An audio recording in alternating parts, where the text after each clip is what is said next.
Bismillahirrahmanirrahim. Assalamualaikum, dear students and dear viewers. I am Sadiq sir.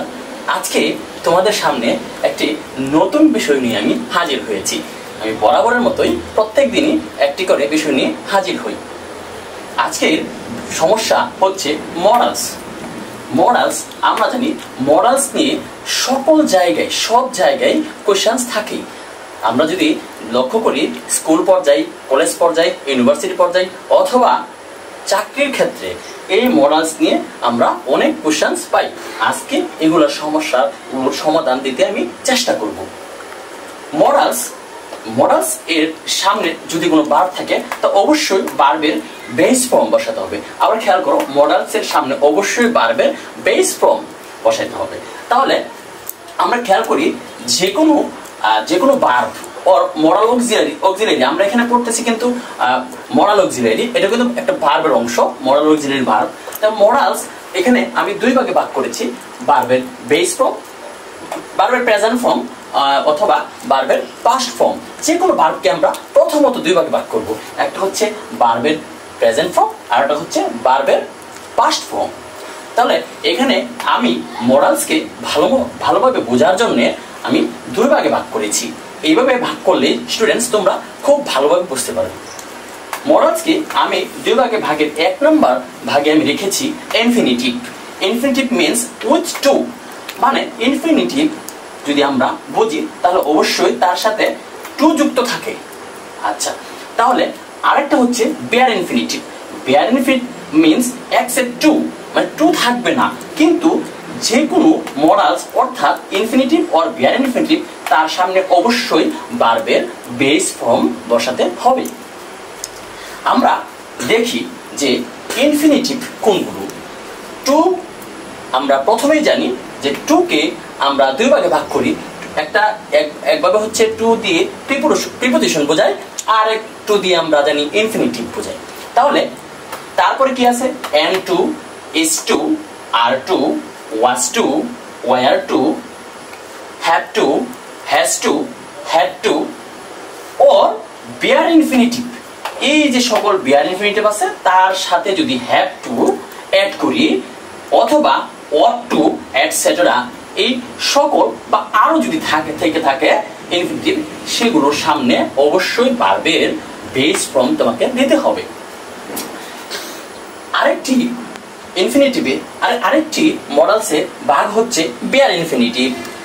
Bare infinitive কোনগুলো আমরা খেয়াল করি? Except to, that means to ব্যতীত shall, will, may, can, should, would, might, could, must, need, dare etcetera. আরো আছে, আমি হয়তোবা বিস্তারিত ক্লাসে আবার আমি এগুলো নিয়ে তোমাদের সামনে হাজির হব। একটু আমরা এক্সাম্পল উদাহরণ দিয়ে আমরা একটু বোঝানোর চেষ্টা করি। দেখো, I am to go to college regularly. আমরা সাধারণত I go to college regularly বলি, তার মানে আমি প্রতিদিন স্কুলে বা কলেজে প্রতিদিন যাই।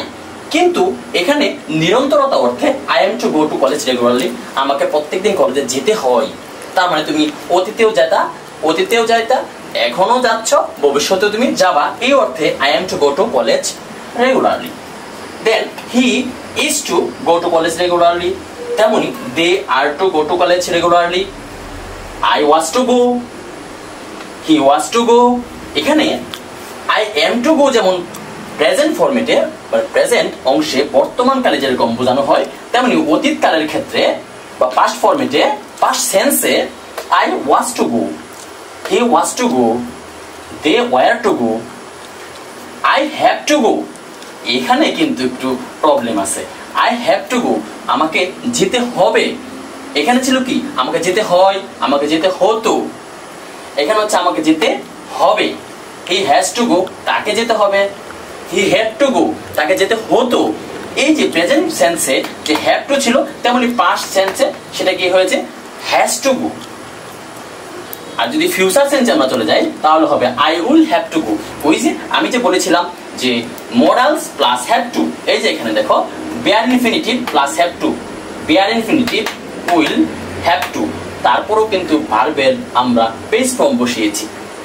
হি would have to go, will have to go যেমন ফিউচার সেন্স বা প্রেজেন্ট সেন্সে বোঝানো হচ্ছে, তেমনি ওই অতীতের যে সেন্স আছে, অতীতের যে ফিউচার সেন্স আছে, ওই সেন্সে he would have to go. এখানেও কিন্তু দেখো যে bare infinitive plus have to, তারপরে ভার্বের বেস ফর্ম। তাহলে আমরা আরেকটু ভালোভাবে দেখি যে মডালসকে আমরা মডালসের সামনে আমরা কি বসাবো? ভার্বের বেস ফর্ম। মডালসকে দুই ভাগে ভাগ করেছি, ইনফিনিটিভ এন্ড ভার ইনফিনিটিভ। ইনফিনিটিভ মানে হচ্ছে উইথ টু এন্ড ভার ইনফিনিটিভ মানে হচ্ছে এক্সেপ্ট টু। এখন আমরা দেখব যে বিআর ইনফিনিটিভের কিছু এক্সাম্পলস। আই শ্যাল গো, এখানে কিন্তু দেখো বিআর ইনফিনিটিভ শ্যাল, তারপরে ভার্বের বেস ফর্ম হয়েছে। He will go, I may go, I can go, I should go, I could go, I might go, I would go। এখানে একটু খেয়াল করো তোমরা যে এখানে shall, will, may, can, এখানে may এবং can এগুলো খেয়াল করো তোমরা যে can বলতে কিন্তু আমরা বলি পারা অর্থে, may কিন্তু সম্ভাবনা বা পসিবিলিটি অর্থে, can কিন্তু ক্যাপাবিলিটি অর্থে ব্যবহৃত হচ্ছে। তাহলে এখানে যেমন shall, will, may, can present সেন্সে বোঝাচ্ছে, তেমনি শুড, উড, মাইট, কুড ওগুলো হচ্ছে তোমার পাস্ট সেন্সে বোঝাচ্ছে। তাহলে এখানে আরেকটি উদাহরণ দেখি। আই মাস্ট গো, এদিকে খুব ভালো করে খেয়াল করো। Must means have two, I must go, I have to go, same sense. I must go, I have to গো।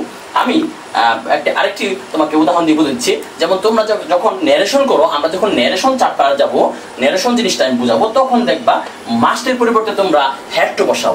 কেন বসাও জানো? Must means have to, have টুর অতীত সেন্স হচ্ছে হ্যাড টু। তেমনি I need not go there, need bare infinitive, তারপরে ভার্বের base form.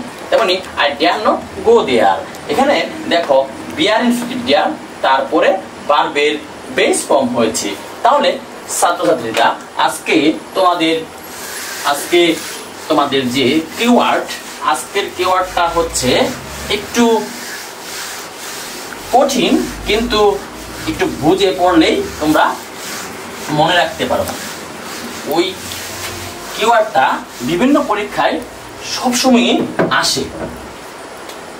দেখো আমরা কিন্তু লেফটেন্যান্ট বানানটা লিখতে গেলে অনেক প্রবলেম পড়ি। ওইটাকে তুমি ভেঙে লিখবা, lie, you, ten, and. That means মিথ্যা,